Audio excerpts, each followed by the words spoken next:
33 ఆయన పెదవుల ఆజ్ఞను నేను విడిచి తిరగలేదు. ఇర్మియా తిరగడా?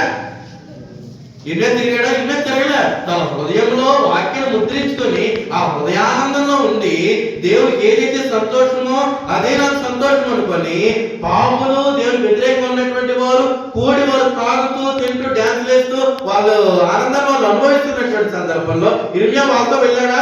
వెళ్ళలేదు. అలాగే యోబు కూడా దేవుని పిలువనిచ్చాడు. తన యొక్క ముగ్గురు స్నేహితులు బాగున్నారా? సూపర్ ఉన్నారు. కానీ వాళ్ళ యొక్క విధానం ఎలా ఉంది? యోబుతో కట్టుకున్న భార్య విధానం ఎలా ఉంది? యోబుతో ఎలా ఉందండి? ఇప్పుడు ఎలా మిగిలిపోయాడు? ఒంటడు. స్నేహితులున్నా, భార్య ఉన్నా ఒంటరి వాడు. ఎవరు? యోబు. కారణం ఏంటన్నమాట? వారు యోబు దేనికి విలువనిచ్చాడు అనమాట? దేవుని యొక్క వాక్యాన్ని విలువనిచ్చాడు. వారు దేనికి విలువనిచ్చారు? భౌతికమైనటువంటి వాటి కొరకు విలువనిచ్చాడు. మనుషుల యొక్క ఆలోచన కొరకును, మనుషులకి మెప్పు కొరకును, మనుషులకి ఏదైతే నచ్చుతారో, మనుషులు ఏ విషయంలో అయితే సాటిస్ఫై అవుతారో, సంతృప్తి చెందుతారో వాటికి విలువనిచ్చారు స్నేహితులు కానీ భార్య కానీ. కానీ యోబు వాటికి విలువనిచ్చిన వాడు కాదు. యోబు దేనికి విలువనిచ్చాడు అనమాట? ఆయన పెదవుల ఆజ్ఞను నేను విడిచి తిరగలేదు. ఆయన నోటి మాటలను నా స్వాభిప్రాయం కంటే ఎక్కువగా, నా సొంత ఆలోచన కంటే, నా సొంత అభిప్రాయం కంటే ఎక్కువగా దేవుని విలువనిచ్చాను.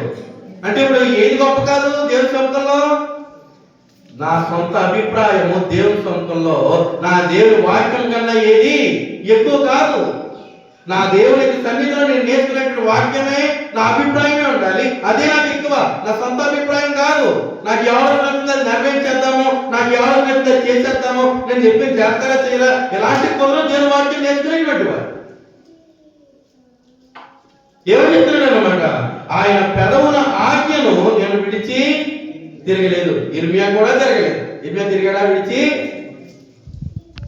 ఎక్కడన్నా లేదే. మరి ఎవరో మాట మీద ఎక్కడికి ఎందుకు పోతావు నువ్వు?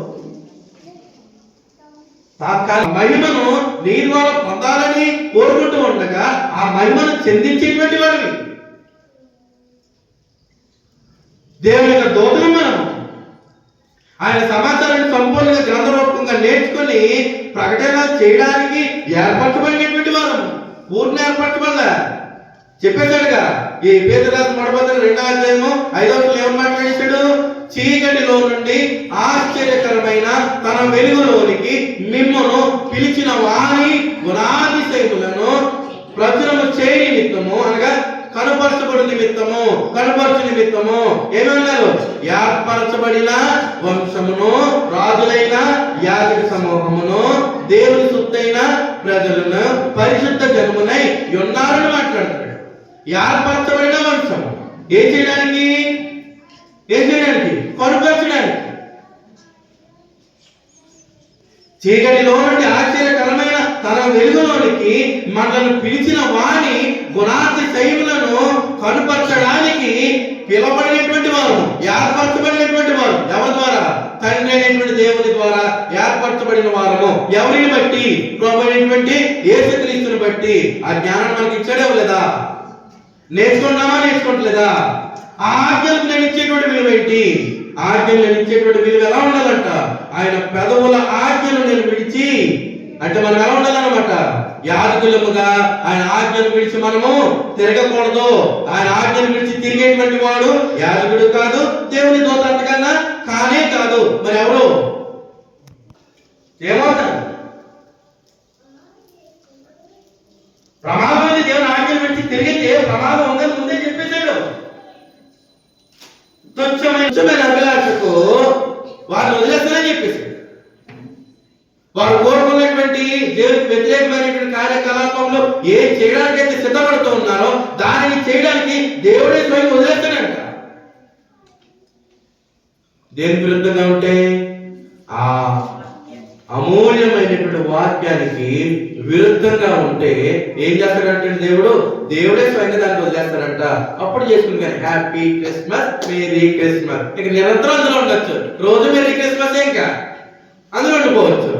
దేవ సంబంధంగా చచ్చేదాకా కూడా డాన్స్ వేసుకోవచ్చు, స్కిట్లు వేసుకోవచ్చు, రోజు ఎక్కడ కూడుకున్నా డబ్బులు కొట్టుకుంటే పాటలు పాడుకోవచ్చు, మరియు ఊపొచ్చేస్తే లేచారు అందరి మధ్యలో అందరిని తొక్కుంటే డాన్స్ చేయొచ్చు, మొత్తం గదిలో పోవచ్చు. పంపించోడు ఎవరో కాదు, దేవుడే స్వయంగా పంపిస్తాను నేను అందులోకి. కాకపోతే నువ్వు దేనికి పాత్రుడు కాదు, వాక్యానికి పాత్రుడు కాదు, పరిమాణుడు కదా. ప్రభువా ప్రభువా నీ నామని తెగలు ఎలగొట్టేశాను నేను, ఎన్నో స్వస్థశాలు కట్టేశాను నేను, స్వస్థ కార్యాలు చేశాను, ఎన్నో క్రిస్మస్లు చేశాను నేను, ఎన్నో ఇష్ట పండుగలు చేశాను నేను, ఎన్నో గుడి ప్రయాణాలు చేశాను నేను, ఎన్నో శ్రమ దినాలు నడిపేశాను నేను. అంత మాత్రమే కాదు, మోసే దినాలు కూడా జరిపేశాను నేను, 40 దినాలు. ఇంకా 3 కార్యక్రమాలు చేస్తున్నాను నేను. ఒకటే మాట, ఎంత ఎత్తాడు దేవుడి దగ్గర, ఏం చెప్తాడు, ఎంత ఎత్తాడు దేవుడు అంటాడు. ఓకే పార్టీలు అంటున్నాడేంటి, ఆడికి తెలుసు. కానీ భూమి మీద చెల్లినట్టుగా పరలోకంలో చెల్లిపోద్ది.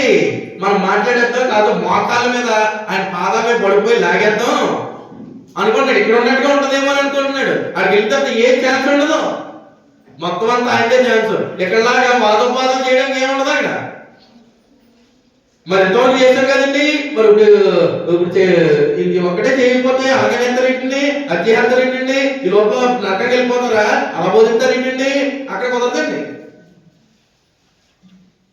నా మీద ఎగిరినట్టు అక్కడ దేవుడి మీద ఎగురుతారంటే కుదురుతుందండి. అక్కడ వాక్య ప్రకారంగా ప్రవర్తించే వాడిని ఆయన ముందెట్టుకుంటాడు. వ్యతిరేకంగా ఉన్నవారు ముందే ఉంటారు. ప్రశ్న వేయబడుతుంది, సమాధానం ఏం చెప్పినా పెట్టేస్తాడు. మొత్తానికి ఒక్కరిగా బ్రతికేటువంటి బ్రతికే కదా, ఎందుకు అలా చేసావు అడిగినంత మాత్రాన పర్వంలో చేర్చేసుకుంటాడా, చేర్చుకోడు. నువ్వు అలా చేయడం కారణం ఏంటి, నీకు సంపూర్ణ జ్ఞానాన్ని ఇచ్చాను కదా, వాటి విరుద్ధంగా నువ్వు ఎక్కడికి వెళ్తావు, ఏం చేస్తావు.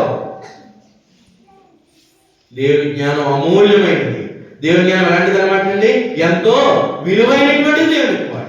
కీర్తన గ్రంథము చదివితే, యెహోవా నియమించిన ధర్మశాస్త్రం ఎలాంటిది, యథార్థమైనది, అది ప్రాణమును తెప్పరిల్లజేయును.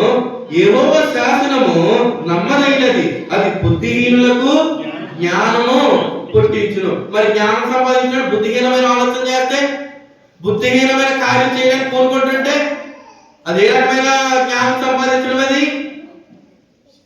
తర్వాత యెహోవా ఉపదేశములు నిర్దోషమైనవి, అవి హృదయమును సంతోషపరచును. యెహోవా ఏర్పరిచిన ధర్మము నిర్మలమైనది, అది కన్నులకు వెలుగునిచ్చును. యెహోవా యందైన భయము పవిత్రమైనది, అది నిత్యము నిలుచును. యెహోవా న్యాయ విధులు సత్యమైనవి, అవి కేవలము న్యాయమైనవి. నీ సొంత ఆలోచన బట్టి అందులో అన్యాయం తెచ్చిపెట్టబాకు. తర్వాత అవి బంగారు కంటేను, ఏవి మనము నేర్చుకునేటువంటి దేవుని యొక్క జ్ఞానము, దేవుని యొక్క కట్టడలు, దేవుని యొక్క న్యాయ విధులు ఎలాంటివంటండి, అవి బంగారు కంటేను. అమ్మాయి అంటారా, మనం గొప్పగా చూస్తామే, ఇది నిజంగా బంగారమేనా, మెరుగుందా లేదా, 92.2 92.4 చూసుకుంటూ ఉంటామే గొప్పగానే. బంగారం కొనేసుకున్నాను, దానికంటేను మేమి బంగారు కంటేను ఎలాంటిది అనమాట, అది కోరదగినది. నువ్వు కోరుకునేది పక్కన బంగారం పెట్టి పక్కన దేవుని వాక్య గ్రంథాన్ని పెడితే నువ్వు కోరుకోవాల్సినటువంటి ఏకైక విలువ ఉన్నటువంటి ఏదనమాట గ్రంథము దేవుని జ్ఞానం. బంగారం కాదు, మేమి బంగారము అంతకన్నా కాదు, లేదు, అమూల్యమైనది. ఎంత లెక్కించినా సరిపోదు, నువ్వు ఎంత లెక్కలు పెట్టు అయినా సరిపోదు దానికి, దాంతో సరిపోయి వాడు ఎవరు లేరు. కనుక తేనె కంటేను జుంటె తేనె ధారల కంటేను అవి ఎలాంటివంట, మధురమైనవి, వాటి వలన నీ సేవకుడు హెచ్చరికనందును. మనమందరం దేవుని సేవ చేసే వాళ్ళమేనా కదా, యాదవుడు దేవుని సేవ చేసేవాడు కదా, హెచ్చరికలు అందుతారో ఉండట్లేదు నేను వాక్యం బట్టి. నీ సేవకుడు హెచ్చరికనందును, వాటిని గైకొంట వలన ఏం జరుగుతుంది, గొప్ప. గైకొనకపోతే ఆ వాక్యం అలా చెప్తాడు, అక్కడ డ్యాన్స్ చేస్తున్న చెవులు కనపడతానే, దుష్టి అంతా అక్కడే ఉంది. అక్కడ హ్యాపీ క్రిస్మస్ అంటే దుష్టి అంతా అక్కడే ఉంది. పాటలు వేస్తుంటే అబ్బా అందరూ చక్కగా భలే చప్పలు కొడుతున్నాడు. తెలియట్లే ఎక్కడ ఆనందించాలి అక్కడ ఆనందించాలి. కానీ తర్వాత నిత్యము దేవుడితో పాటు ఉంది ఎవరు? ఇర్మియా ఉంటాడు, యోబు ఉంటాడు. మరి ఇక్కడ చక్కగా డాన్స్ వేసుకున్న వాళ్ళు ఎక్కడ ఉంటారు? అప్పుడు ఇన్స్ట్రుమెంట్ అక్కడ ఉంటారు. ఎక్కడ? నరకం. ఏది గొప్ప? భవిష్యత్తులో ఆలోచన చేసేటువంటి జ్ఞానానికి విలువ ఇవ్వాలా, లేదా తాత్కాలికమైన ఆనందానికి ముందుకు ప్రోత్సహిస్తున్నటువంటి సొంత ఆలోచన విలువ ఇవ్వాలా? దేని విలువ ఇవ్వాలి? తేనె కంటేను జుంటె తేనె ధారల కంటేను మధురమైనటువంటి దేవునికి మాటలు, వాటి వలన సేవడు హెచ్చరికలు ఉండను, వాటిని గైకొండ వల్ల ఏం కలుగుతుందంట? గొప్ప లాభము. దేవునికి వాక్యం లాభమైందా కదా? కేవలం శరీర సంబంధమైనది దేవుని వాక్యము కాదు, ఆత్మకు సంబంధించింది, జీవానికి సంబంధించింది.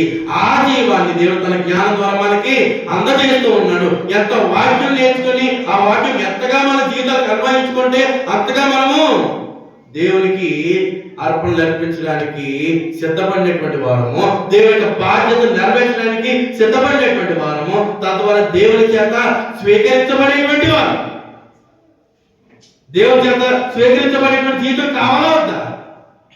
లేదా సొంత ఆలోచనలు నెరవేర్చుకుంటూ దేవుని శాపాన్ని పొందినా పర్లేదు వెళ్ళిపోవాలి ముందు అనుకుంటారా?